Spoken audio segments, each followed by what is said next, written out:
আজকে আমি আইছি মণিপুর বরাক নদী। বরাক নদী এইখান থেকে সৃষ্টি হইছে আর আমরা বরাক বেলির দিকে গেছে।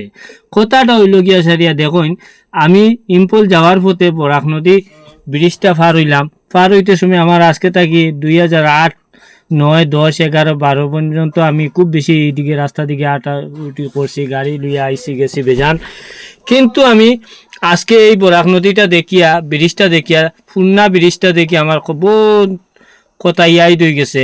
যেন এই ব্রিজের দিকে কত যাওয়া গেছি আমরা, অত মাল লইয়া গেছি। পুরা মণিপুরের যত রেল লাইনের টেনেল বানাইতো সব কমপ্লিট টেনেলের মাল লইয়া গেছি আইছি আমরা।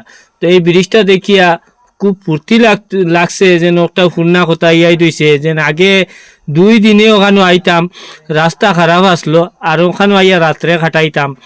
আর আজকে দেখুন আমি শিলচারটা গিয়া সকালে রওনা দিছি বুড়ে বুড়ে, আর বর্তমানে আমি দুপুর 1টা 30 মিনিট হইছে আমি আইয়া ফসি গেছি।